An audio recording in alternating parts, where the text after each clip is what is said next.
Hello students, तो welcome to next lecture of MCQs based on seat. इस lecture में हम लोग डिस्कस करेंगे MCQs on surface tension part, second part, क्योंकि पिछले लेक्चर में हम लोगों ने first part of surface tension के एमसीक्यूज डिस्कस किए। अब हम लोग एंगल ऑफ कांटेक्ट के आगे के टॉपिक के सरफेस जो है एमसीक्यूज डिस्कस करेंगे। तो हमारा पहला एमसीक्यू है angle of contact varies from. मैंने ये लेक्चर में पढ़ाया है क्रैश कोर्स के कि एंगल ऑफ कांटेक्ट जो है वो 0 से 180 डिग्री तक होता है। 0 होता है प्योर वाटर के लिए, एक्यूट होता है liquid which partially wet the solid के लिए, मतलब केरोसिन के लिए, और ऑब्ट्यूज होता है, ऑब्ट्यूज यानी टिल 180 डिग्री होता है for liquid which does not wet the solid, यानी कि मर्क्यूरी के लिए। ओके,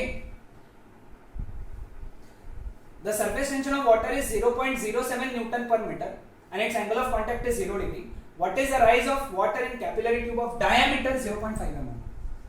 Rise निकालना है, H is equal to 2t cos theta, formula R rho G. तो t कितना 0.07, cos theta cos 0 1 आ जाएगा क्योंकि थीटा 0 दिया है। रेडियस कितना आएगा इसका 0.5 by 2 क्योंकि वो डायमीटर है तो डिवाइड बाय 2, mm है इसलिए 10 to the power -3। ओके, रो का value 10 to the power 3 water की डेंसिटी है ना। अब जी का वैल्यू यहां पे हम लोग एक काम करेंगे 10 लेंगे अभी का और आंसर देखेंगे, इसमें से आए तो ठीक, अगर नहीं तो 10, अगर इसमें से आंसर नहीं है तो थोड़ा ज्यादा रहेगा। क्लियर, तो ये तो कैंसिल हो गया। अब कितना आ गया यहाँ पे आंसर, सॉरी ऑप्शन देखो यहाँ पे, ये 2 ऊपर चला गया तो 4 इंटू इसका एक डेसिमल और इसका एक डेसिमल कैंसिल किया तो 0.7/5 आ गया इंटू 10, ऐसा है ना। तो ये आ गया 2.8/5 into 10 to the power -1 metre. Option सब सेंटीमीटर में, इसलिए इसको वापस 100 से मल्टीप्लाई कर देंगे तो ये कितना गया 0.5 है ना, 0.5306 into 10 to the power -1 into 10 to the power 2 centimetre. तो h का वैल्यू आ गया 5.6 सेंटीमीटर। इसके आसपास थोड़ा सा, इसके आसपास का आंसर 5.7, तो इसका करेक्ट आंसर आ गया 5.7। थोड़ा ज्यादा क्यों है, क्योंकि हम लोगों ने जी का वैल्यू 10 लिया, जी का वैल्यू 9.8 लिया, तो थोड़ा वैल्यू बढ़ जाएगा, 5.6 के बजाय 5.7 हो जाएगा। Okay, water rises in a capillary tube up to 10 centimetre. If the tube is made inclined at an angle of 45 degree, then the water will rise up to the length of, इसका formula h upon cos alpha, क्योंकि angle with vertical बोला है, angle with horizontal बोलते थे तो sign, तो h का value कितना है 10 अपॉन cos 45 1/√2, तो इसका आंसर आ जाएगा 10√2 सेंटीमीटर, 10√2 सेंटीमीटर। ठीक है, चलो, water rises to a height of 20 mm in a capillary tube having area of cross section A। अब area of cross section A/4 किया, water will rise up to a height of, ठीक है। अब देखो यहां पे, now area is directly proportional to r², क्योंकि area of cross section बोलेंगे तो सर्कल का पाई r² होता है, तो area is directly proportional to r², यानी A1 upon A2 is equal to R1 upon R2 whole square, यानी R1 upon R2 is root of A1/A2। A1 कितना है A, A2 कितना है A/4, मतलब ये 4 ऊपर गया, A कट हो गया, रूट में बचा 4 मतलब 2, 4 रूट यानी रूट 4 यानी 2, ये R1/R2। Now H2/H1 is R1/R2, क्योंकि H is inversely proportional to R, है ना, तो देयरफॉर H2/H1 कितना है 20 mm, दैट इज R1/R2 कितना है 2, ये इधर चला गया तो H2 is equal to 20 into 2 मतलब 40 mm, है ना। आसान प्रॉब्लम था। Okay, a liquid rises to a height of 3.6 centimeter in a capillary tube of radius r. If radius of capillary tube is made 0.75 r, then the height to which liquid rise will be, h is inversely proportional to r, या फिर h1 r1 is equal to h2 r2, ये वाला use करूंगा यहाँ पे। पहले बार में height कितनी है 3.6 सेंटीमीटर है, यानी h2 भी सेंटीमीटर में ही आएगा। रेडियस कितना है r, दूसरे बार में हाइट h2 जो निकालना है, रेडियस कितना है बेटा यहाँ पे 0.75 आर, 0.75 यानी 3/4 ऐसा लिखेंगे, कैंसिल 3 1.2 सा 4 इधर चला गया, तो h2 इज 1.4 इंटू 1.2 इंटू 4 यानी 4.8 सेंटीमीटर, ये रहेगा हमारा आंसर, है ना आसान? Okay,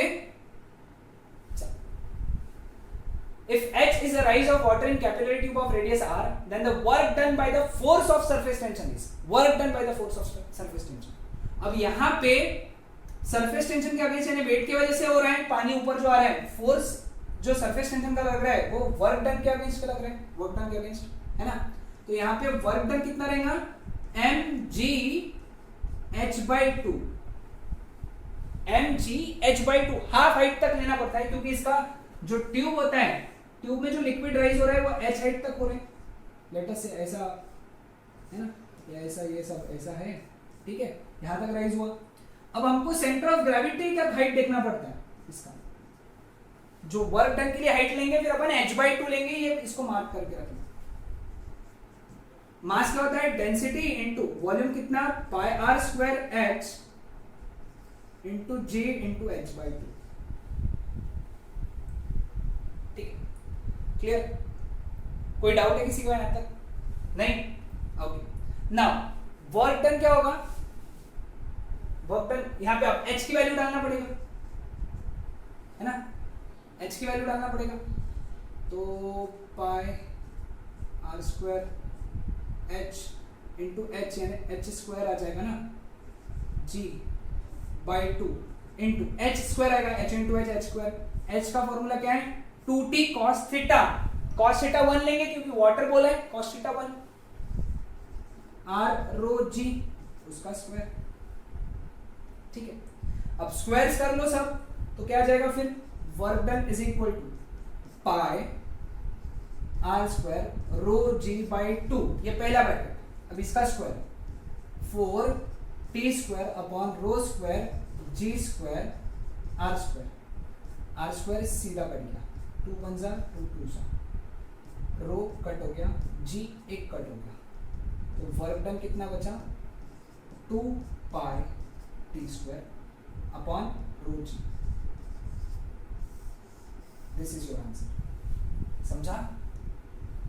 clear with this? यहाँ पे h/2 लेना है, ये बात ध्यान में रखना है, ये मिस नहीं करना है, क्योंकि h/2 इसलिए लेते हैं क्योंकि पूरा हाइट h है, तो वर्क डन यहां से लेके यहां तक होता है, तो इसका एवरेज लेना पड़ता है, ओके, क्योंकि यहाँ पे वर्क डन 0, यहाँ पे वर्क डन mgh, तो इसका एवरेज लोगे तो यही आएगा वर्क डन का formula. Eight critical temperature surface tension of liquid is 0, है ना, आसान है ना, क्रिटिकल टेम्परेचर पे सरफेस टेंशन 0 होता है, हमने सीखा हुआ है, थ्योरी में है, थ्योरेटिकल क्वेश्चन है। When NaCl is added to water its surface tension, अब NaCl जो है दिस इज सोल्यूबल इंप्यूरिटी, है ना, और जब हम लोग सोल्यूबल इंप्यूरिटी वाटर में डालते हैं तो उसका सरफेस टेंशन इंक्रीज होता है, ओके, सोल्यूबल इंप्यूरिटी की वजह से। इनसोल्यूबल और पार्शियली सोल्यूबल इन इंप्यूरिटीज की वजह से सरफेस टेंशन डिक्रीज होता है, clear? Okay, if h in a capillary tube of radius capital R, a straight thin wire, metal wire of radius small r is inserted symmetrically and one end of the combination is dipped vertically in water such that the lower end of the combination is at the same level. The rise of water in the capillary is, okay, rise का formula क्या होता है, h is equal to 2t cos theta upon r rho g, यहाँ पे r रहेगा capital R और cos theta नहीं रहेगा क्योंकि वाटर है ना, वाटर के लिए cos theta 1 ले लेंगे, ठीक है। लेकिन तुमने थिन मेटल वायर डाला, अब ट्यूब के अंदर थिन मेटल वायर डालने की वजह से सिर्फ इतने ही पार्ट में वो लिक्विड एनक्लोज हुआ, तो अब जो इफेक्टिव रेडियस हो गया यहाँ पे, इफेक्टिव रेडियस वो बन गया r माइनस स्मॉल r, क्योंकि इसी की वजह से राइज होगा, राइज सिर्फ इतने रेडियस की वजह से होगा, तो it is this, okay, radius कम हो जाएगा क्योंकि तुमने मेटल वायर डाल दिया ना, तो इसलिए इसके लिए फॉर्मूला आएगा, इसके लिए आंसर आएगा option C twice T upon capital R minus small R into rho G. Clear, समझ में आया सबको? तो ये थे सारे MCQs based on this part of surface tension. Next lecture में हम लोग इसके आगे के चैप्टर के एमसीक्यूज डिस्कस करेंगे। Okay, that's it, bye bye.